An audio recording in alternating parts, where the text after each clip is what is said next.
একদিন আল্লাহর প্রিয় রাসূল হজরত মুহাম্মদ সাল্লাল্লাহু আলাইহি ওয়াসাল্লামের সাহাবী ও জামাতা হজরত আলী রাদিয়াল্লাহু তাআলা আনহু দাওয়াতি কাজ শেষে বাড়ির পথে হাঁটছিলেন। ওই পথ দিয়ে যখন তিনি হাঁটছিলেন তখন হঠাৎ করে খেয়াল করে দেখলেন রাস্তার এক পাশে একটি ফকির শুয়ে আছে। ফকিরটি প্রচণ্ড দুর্বল এবং জীর্ণশীর্ণ অবস্থায় রাস্তার পাশে শুয়ে আছে।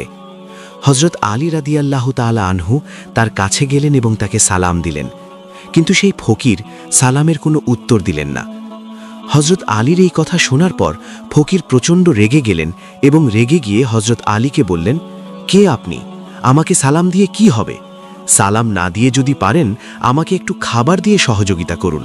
আজ 5 দিন ধরে আমি কিছুই খাই না। ক্ষুধার যন্ত্রণায় আমি জীর্ণশীর্ণ অবস্থায় এখানে পড়ে আছি। ফকিরের এই রাগান্বিত কথা শুনে হজরত আলী রাদিয়াল্লাহু তাআলা আনহুর মনেও কিছুটা রাগ চলে আসলো। কিন্তু তখনই হজরত আলী রাদিয়াল্লাহু তাআলা আনহুর মনে পড়ল কোরআনের সেই আয়াতের কথা, ওয়া আম্মাস সাইলা ফালা তানহার। এই আয়াতে আল্লাহ রাব্বুল আলামিন বলেছেন, তোমরা ফকির মিসকিনের সঙ্গে ধমক দিয়ে কিংবা রাগান্বিত হয়ে কথা বলবে না। হজরত আলী রাদিয়াল্লাহু তাআলা আনহু তার রাগ নিয়ন্ত্রণ করলেন এবং কোমল সুরে সেই ফকিরকে বললেন, আমার কাছে তো এখন কোনো খাবার নেই। আমি দাওয়াতি কাজ শেষ করে বাড়ির দিকে যাচ্ছি, একটু দূরেই আমার বাড়ি। আপনি যদি খাবার পেতে চান তাহলে আমার সঙ্গে আমার বাড়িতে চলুন। আমার বাড়িতে গেলে হয়তোবা আমি আপনাকে কিছু খাবার দিতে পারবো। ফকির বলল, আমি প্রচণ্ড দুর্বল। ক্ষুধার যন্ত্রণা আমাকে এতটাই কাবু করেছে যে আমি উঠে দাঁড়াতেও পারছি না। আমি কিভাবে আপনার সঙ্গে আপনার বাড়ি পর্যন্ত হেঁটে যাব? আপনার বাড়িতে আমি যেতে পারি যদি আপনি আমাকে কাঁধে করে নিয়ে যান। অতপর হজরত আলী রাদিয়াল্লাহু তাআলা আনহু ফকিরকে কাঁধে নিলেন এবং কাঁধে নিয়ে বাড়ির দিকে হাঁটতে শুরু করলেন। কিছুক্ষণ পর হজরত আলী বাড়িতে পৌঁছলেন এবং বাড়ির উঠানে সেই ফকিরকে শুইয়ে রাখলেন। তারপর ঘরের দরজায় গিয়ে সালাম দিলেন, আসসালামু আলাইকুম ইয়া আহলাল বাইত। ঘরের ভেতরে হজরত ফাতেমা রাদিয়াল্লাহু তাআলা আনহা এবং হাসান ও হুসাইন রাদিয়াল্লাহু তাআলা আনহুমা অবস্থান করছিলেন। হজরত ফাতেমা রাদিয়াল্লাহু তাআলা আনহাও ক্ষুধার যন্ত্রণায় অনেক দুর্বল হয়ে গিয়েছিলেন, কেননা গত 3 দিন ধরে ফাতেমার চুলায়ও কোনো আগুন জ্বলে না। ফাতেমা যখনই তার স্বামীর কণ্ঠের আওয়াজ শুনলেন, তিনি দুর্বল অবস্থায় ধীরে ধীরে উঠে এসে তার স্বামীর জন্য দরজা খুলে দিলেন। হজরত আলী রাদিয়াল্লাহু তাআলা আনহু ঘরের ভিতর প্রবেশ করে দেখলেন ফাতেমা অনেক দুর্বল। ফাতেমার চোখগুলো গর্তের ভিতরে সামান্য ঢুকে গিয়েছে। ফাতেমার চোখে মুখে বিরক্তি আর ক্ষুধার ছাপ। হজরত আলী রাদিয়াল্লাহু তাআলা আনহু জিজ্ঞাসা করলেন, ফাতেমা কি হয়েছে? ফাতেমা রাদিয়াল্লাহু তাআলা আনহা বললেন, আজ কয়েকদিন আগেই আপনি দাওয়াতি কাজে চলে গিয়েছেন। গত 3 দিন ধরে আমাদের ঘরে কোনো খাবার নেই। বাচ্চা দুটো অনাহারে আছে, তারা ক্ষুধার যন্ত্রণায় কাতলাচ্ছে। ফাতেমার এই কথা শোনার পর হজরত আলী রাদিয়াল্লাহু তাআলা আনহুর মাথার ওপর যেন আসমান ভেঙে পড়ল। হজরত আলী রাদিয়াল্লাহু তাআলা আনহু বললেন, আমি রাস্তা থেকে একজন ক্ষুধার্ত ফকিরকে সঙ্গে করে নিয়ে এসেছি এবং তাকে এই আশ্বাস দিয়েছি যে আমার বাড়িতে আসলে আমি তাকে খাবার দিতে পারবো। এখন তো ঘরে কোনো প্রকার খাবার নেই, আমি সেই ফকিরকে কোথা থেকে খাবার দেব? হজরত আলী রাদিয়াল্লাহু তাআলা আনহু আর দেরি করলেন না। তিনি জায়নামাজ বিছিয়ে 4 রাকাত সালাতুল হাজত আদায় করে নিলেন। অতপর আলী রাদিয়াল্লাহু তাআলা আনহু আল্লাহর দরবারে বললেন, তুমি তো রহমান, তুমি তো রাহিম, তুমি তো মেহেরবান, তুমি চাইলে সবই সম্ভব। একজন ফকিরকে আমি মেহমান করে বাড়িতে নিয়ে এসেছি। এখন যদি তাকে খাবার দিতে না পারি তাহলে তার সামনে আমি লজ্জিত হব। ইয়া রাব্বুল আলামিন, তুমি আমার সম্মান রক্ষা করো, আমাকে সাহায্য করো। আমি আমার ক্ষুধার্ত স্ত্রীর জন্য খাবার চাই না, আমার ক্ষুধার্ত সন্তানদের জন্য খাবার চাই না। আমি শুধু সেই ফকিরকে দেবার জন্য তোমার দরবারে খাবার চাই। তুমি দয়া করে আমাকে সাহায্য করো, তোমার রহম দিয়ে আমাকে পরিপূর্ণ করো। হজরত আলী রাদিয়াল্লাহু তাআলা আনহুর এই দোয়া আল্লাহ রাব্বুল আলামিনের আরশে পৌঁছে গেল। সঙ্গে সঙ্গে আল্লাহ রাব্বুল আলামিন জান্নাত থেকে এক টোপলা খাবার পাঠালেন। একজন অদৃশ্য ফেরেশতা এসে হজরত আলী রাদিয়াল্লাহু তাআলা আনহুর সামনে জান্নাতি খাবারে সেই টোপলা রাখলেন। অতঃপর আলী রাদিয়াল্লাহু তাআলা আনহু মুনাজাত শেষ করে যখন খাবারের টোপলা দেখলেন, তিনি আল্লাহ রাব্বুল আলামিনের দরবারে শুকরিয়া আদায় করতে লাগলেন। মা ফাতেমার ঘরে জান্নাতি খাবারের টোপলা, চতুর্দিক থেকে যেন জান্নাতি ঘ্রাণ বের হচ্ছে। পাশের কক্ষ থেকে হজরত হাসান এবং হুসাইন রাদিয়াল্লাহু তাআলা আনহু খাবারের ঘ্রাণ পেয়ে ছুটে আসলেন এই কক্ষে। হজরত হাসান এবং হুসাইন রাদিয়াল্লাহু তাআলা আনহু এক দৌড়ে এসে এসে হজরত আলীকে জড়িয়ে ধরলেন। হজরত হাসান বলতে লাগলেন, আব্বাজান, গত 3 দিন ধরে আমরা কিছুই খাইনি। হজরত হুসাইন রাদিয়াল্লাহু তাআলা আনহু হাসানকে বললেন, ভাই, আমার কাছে মায়ের চেয়ে আমার বাবাই অনেক ভালো, কেননা গত 3 দিন ধরে মায়ের কাছে কতবার খাবার চাইলাম, মা একবারও আমাদের একটুও খাবার দিল না, আর দেখো না বাবা আমাদের জন্য কত খাবার নিয়ে এসেছে। হুসাইনের এই কথা শুনে মা ফাতেমা রাদিয়াল্লাহু তাআলা আনহা মুচকি হাসলেন। হজরত আলী রাদিয়াল্লাহু তাআলা আনহু সকলের উদ্দেশ্যে বললেন, এই খাবার তোমাদের জন্য না, বাহিরে একজন ফকির অপেক্ষা করছে এবং আমি তাকে খাবার দেব বলে আল্লাহ রব্বুল আলামিনের কাছ থেকে খাবার চেয়ে নিয়ে এসেছি। হজরত আলীর এমন কথার পর হুসাইন রাদিয়াল্লাহু তাআলা আনহু হজরত আলীর 2টি পা জড়িয়ে ধরলেন এবং চিৎকার করে কাঁদতে কাঁদতে বলতে লাগলেন, আব্বাজান, আমরা 3 দিন ধরে প্রচণ্ড ক্ষুধার্ত এবং তৃষ্ণার্ত, আপনি আমাদেরকে খাবার দিন, আমরা খেয়ে আমাদের ক্ষুধা নিবারণ করি। হজরত আলী রাদিয়াল্লাহু তাআলা আনহু অনেক বড় একটি পরীক্ষার সম্মুখীন হলেন। একদিকে তার স্ত্রী এবং সন্তান অনাহারে, অন্যদিকে সেই ভিক্ষুকও অনাহারে আছেন এবং ভিক্ষুককে কথা দিয়ে বাড়িতে নিয়ে এসেছেন। হজরত আলী রাদিয়াল্লাহু তাআলা আনহু এই সামান্য খাবারটুকু এখন কাকে দিবেন? হজরত আলী রাদিয়াল্লাহু তাআলা আনহু 2 দিকের কথা চিন্তা করে পাথরের মূর্তির মতো দাঁড়িয়ে আছেন।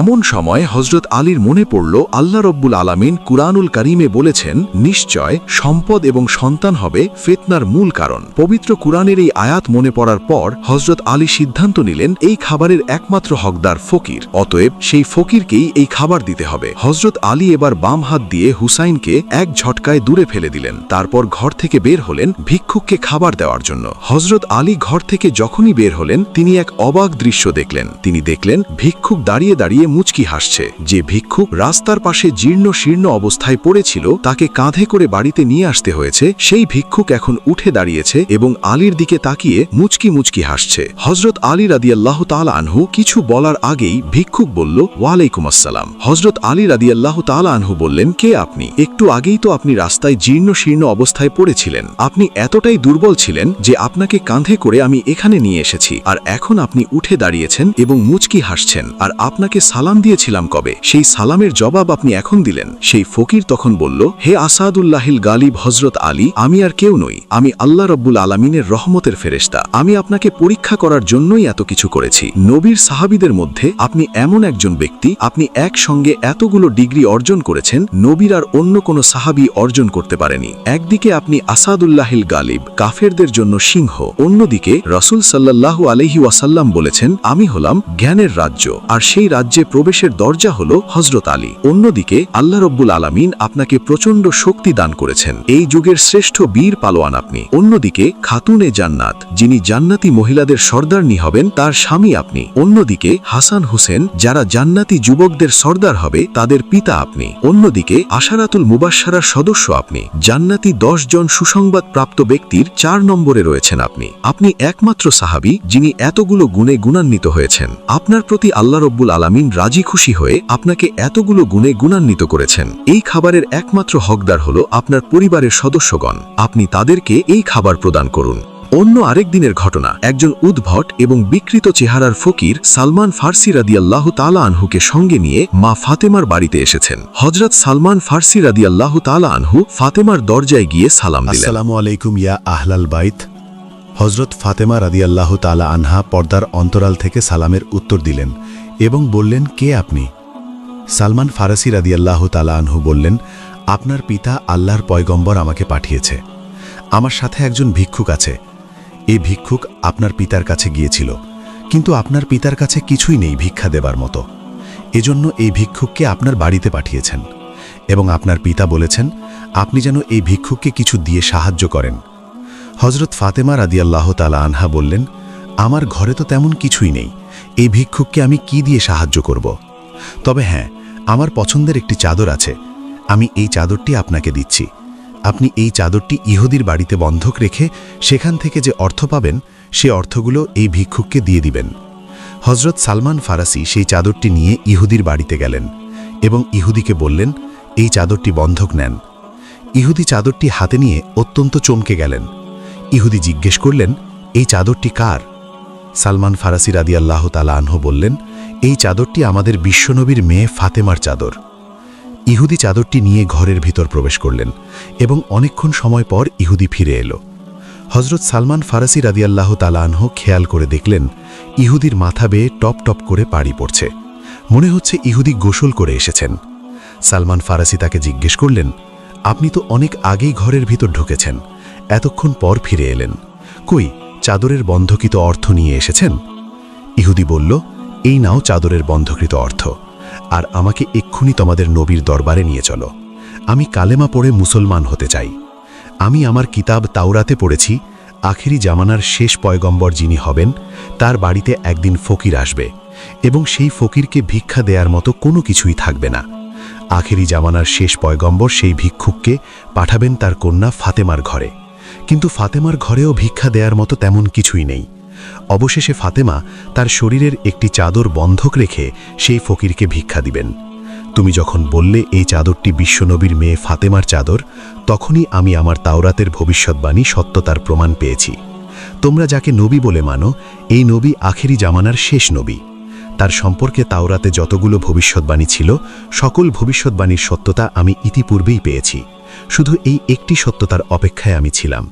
আমি আর দেরি করতে চাই না, আমাকে এক্ষুনি তোমাদের নবীর দরবারে নিয়ে চলো, আমি মুসলমান হতে চাই। মদিনার বাগানগুলোর মধ্যে এক ইয়াতিম ছেলের একটি বাগান ছিল। তার বাগানের সাথে লাগোয়া বাগানের মালিক ছিলেন আবু লুবাবা নামের এক লোক। সেই ইয়াতিম ছেলেটি নিজের বাগান বরাবর একটি প্রাচীর দিতে গিয়ে দেখল প্রতিবেশীর একটি খেজুর গাছ সীমানার মধ্যে পড়ে যাচ্ছে। ছেলেটি তার প্রতিবেশীর কাছে গিয়ে সমস্যার কথা বলে সীমানার খেজুর গাছটি কিনতে চাইল, যাতে প্রাচীরটি সোজা হয়। কিন্তু প্রতিবেশী আবু লুবাবা কোনোভাবেই রাজি হচ্ছিল না। কোনো উপায় না পেয়ে সেই ইয়াতিম ছেলেটি রাসূলুল্লাহ সাল্লাল্লাহু আলাইহি ওয়াসাল্লামের কাছে গিয়ে পুরো ঘটনা বুঝিয়ে বলল। আল্লাহর রাসূল সাল্লাল্লাহু আলাইহি ওয়াসাল্লাম ডেকে পাঠালেন আবু লুবাবাকে। সে মসজিদে নববীতে আসলে নবী করিম সাল্লাল্লাহু আলাইহি ওয়াসাল্লাম সেই খেজুর গাছটি অর্থের বিনিময়ে হলেও ইয়াতিম ছেলেটিকে দিয়ে দিতে অনুরোধ করলেন, কিন্তু আবু লুবাবা যথারীতি রাজি হল না। রাসূলুল্লাহ সাল্লাল্লাহু আলাইহি ওয়াসাল্লাম এ পর্যায়ে তাকে বললেন, তোমার ভাইকে ওই খেজুর গাছটি দিয়ে দাও, আমি তোমার জন্য জান্নাতে একটি খেজুর গাছের জিম্মাদার হব। বিস্ময়কর হলো সত্য যে আবু লুবাবা তারপরেও সেই খেজুর গাছ দিতে রাজি হল না। রাসূলুল্লাহ সাল্লাল্লাহু আলাইহি ওয়াসাল্লাম এ পর্যায়ে চুপ হয়ে গেলেন। এর চেয়ে বেশি তিনি তাকে আর কি বলতে পারেন? উপস্থিত সাহাবীদের মধ্যে সাবিত রাদিয়াল্লাহু তাআলা আনহু ছিলেন। তিনি আবু দাদা নামে পরিচিত ছিলেন। মদিনায় তার খুব সুন্দর একটি বাগান ছিল। প্রায় 600 খেজুর গাছ ছাড়াও একটি মনোরম বাড়ি ও একটি পানির কুয়ো ছিল সেখানে। মদিনার সব বড় ব্যবসায়ীদের কাছে আবু দাদা রাদিয়াল্লাহু তাআলা আনহুয়ের বাগানটি সুপরিচিত ছিল। তিনি সপরিবারে সেখানে বসবাসও করতেন। আবু দাদা রাদিয়াল্লাহু তাআলা আনহু হঠাৎ রাসূলুল্লাহ সাল্লাল্লাহু আলাইহি ওয়াসাল্লামের কাছে গিয়ে বললেন, হে আল্লাহর রাসূল সাল্লাল্লাহু আলাইহি ওয়াসাল্লাম, আমি যদি আবু লুবাবার কাছ থেকে খেজুর গাছটি কিনে এই ইয়েতিমকে দিয়ে দিই, তাহলে আমিও কি জান্নাতে একটি খেজুর গাছের মালিক হব? রাসূলুল্লাহ সাল্লাল্লাহু আলাইহি ওয়াসাল্লাম বললেন, হ্যাঁ, তোমার জন্য জান্নাতে খেজুর গাছ থাকবে। আবু দাহদা রাদিয়াল্লাহু তাআলা আনহুর সাথে সাথে আবু লুবাবাকে বললেন, আপনি আমার সেই সম্পূর্ণ বাগানটি গ্রহণ করে সেই খেজুর গাছটি আমাকে দিয়ে দিন। আবু লুবাবা দুনিয়াবি এই বিনিময়ে বিশ্বাস করতে পারছিল না। হুঁশ ফিরলে সে বলল, হ্যাঁ, আমি আপনার খেজুর গাছের বাগানটি গ্রহণ করলাম, বিনিময়ে আমার সেই খেজুর গাছটি আপনাকে দিয়ে দিলাম। হযরত আবু দাহদা রাদিয়াল্লাহু তাআলা আনহু সেই মুহূর্তে খেজুর গাছটি ইয়াতিম ছেলেটিকে উপহার হিসেবে দিয়ে দিলেন। তারপর রাসূলুল্লাহ সাল্লাল্লাহু আলাইহি ওয়াসাল্লামের দিকে তাকিয়ে বললেন, হে রাসূলুল্লাহ সাল্লাল্লাহু আলাইহি ওয়াসাল্লাম, এখন আমি কি জান্নাতে একটি খেজুর গাছের মালিক হলাম? রাসূলুল্লাহ সাল্লাল্লাহু আলাইহি ওয়াসাল্লাম বললেন, আবু দাহদার জন্য জান্নাতে এখন কত বিশাল বিশাল খেজুরের বাগান অপেক্ষা করছে। বর্ণনাকারী হযরত আনাস রাদিয়াল্লাহু তাআলা আনহু বলেন, এই কথাটি রাসূলে পাক সাল্লাল্লাহু আলাইহি ওয়াসাল্লাম 1, 2 বা 3 বার বলেননি, বরং খুশি হয়ে বারবার বলেছেন। শেষে আবু দাহদা রাদিয়াল্লাহু তাআলা আনহু সেখান থেকে বের হয়ে সদ্য বিক্রি করে দেয়া সেই বাগানে ফিরে গেলেন। বাড়ির দরজায় এসে স্ত্রীকে ডাক দিলেন তিনি, হে উম্মে দাহদা, বাচ্চাদেরকে নিয়ে বাগান থেকে বের হয়ে আসো, আমি দুনিয়ার এই বাগান বিক্রি করে দিয়েছি। তার স্ত্রী বললেন, আপনি কার কাছে এটি বিক্রি করেছেন? কে কত দাম দিয়ে এটি কিনে নিয়েছে? আবু দাহদা রাদিয়াল্লাহু তাআলা আনহু বললেন, আমি জান্নাতে একটি খেজুর বাগানের বিনিময়ে তা বিক্রি করে দিয়েছি। তার স্ত্রী বললেন, আল্লাহু আকবার, হে আবু দাহদা, আপনি অবশ্যই অত্যন্ত লাভজনক একটি ব্যবসা করেছেন। হযরত তামিম আদারি রাহমাতুল্লাহ আলাইহি বর্ণনা করেন, একবার আমরা আল্লাহর রাসূল সাল্লাল্লাহু আলাইহি ওয়াসাল্লামের খেদমতে হাজির হলাম। তখন আমরা দেখতে পেলাম যে একটি উট দৌড়াতে দৌড়াতে আল্লাহর রাসূল সাল্লাল্লাহু আলাইহি ওয়াসাল্লামের মাথার কাছে এসে দাঁড়িয়ে গেল। দেখে মনে হচ্ছিল উটটি আল্লাহর রাসূল সাল্লাল্লাহু আলাইহি ওয়াসাল্লামের কানে কানে কিছু একটা বলছে। আল্লাহর রাসূল সাল্লাল্লাহু আলাইহি ওয়াসাল্লাম তখন উটকে উদ্দেশ্য করে বললেন, উট তুমি শান্ত হও। যদি তুমি সত্যবাদী হও তাহলে তোমার সত্য কথা তোমাকে ফায়দা দেবে, কিন্তু তুমি যদি মিথ্যা বলে থাকো তবে তোমাকে মিথ্যা কথা বলার জন্য শাস্তি দেয়া হবে। নিশ্চয় যে আমার নিকটে আশ্রয় নেবে আল্লাহ তাআলাও তাকে নিরাপত্তা দান করেন, আর যে আমার নিকট আশ্রয় নেয় তাকে আল্লাহ কখনো নিঃস্ব হতে দেন না। সাহাবী তামিম আদারি রাদিয়াল্লাহু তাআলা আনহু ইরশাদ করেন, আমরা বললাম, ইয়া রাসূলুল্লাহ সাল্লাল্লাহু আলাইহি ওয়াসাল্লাম, এই উট আপনাকে কি বলছে? রাসূলুল্লাহ সাল্লাল্লাহু আলাইহি ওয়াসাল্লাম বললেন, এটা আমাকে বলছে যে তার মালিক তাকে জবেহ করে তার মাংস খাওয়ার সিদ্ধান্ত নিয়েছে, তাই সে তার মালিকের কাছ থেকে পালিয়ে এসেছে এবং এখানে সে আমার নিকট সাহায্য চাইছে। তামিম আদ্দারি রাদিয়াল্লাহু তাআলা আনহু বললেন, অতঃপর আমরা নিজেদের মধ্যে গল্পে ব্যস্ত হয়ে গেলাম। হঠাৎ সেই সময় উটের মালিক আমাদের নিকট ছুটে আসলো। সেই উট যখন তার মালিককে আসতে দেখল তখন সে পুনরায় আল্লাহর রাসূল সাল্লাল্লাহু আলাইহি ওয়াসাল্লামের কাছে গিয়ে দাঁড়ালো এবং ঠিক রাসূল সাল্লাল্লাহু আলাইহি ওয়াসাল্লামের ঠিক পেছনে লুকানোর চেষ্টা করল। উটের মালিক বলল, ইয়া রাসূলুল্লাহ সাল্লাল্লাহু আলাইহি ওয়াসাল্লাম, আমার এই উট 3 দিন আগে আমার কাছ থেকে পালিয়ে গেছে, আর আজকে আমি একে আপনার কাছে পেয়েছি।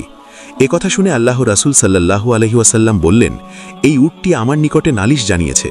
সে আমাকে বলছে যে তোমার কাছে অনেক বছর ধরে লালিত পালিত হয়েছে, বড় হয়েছে।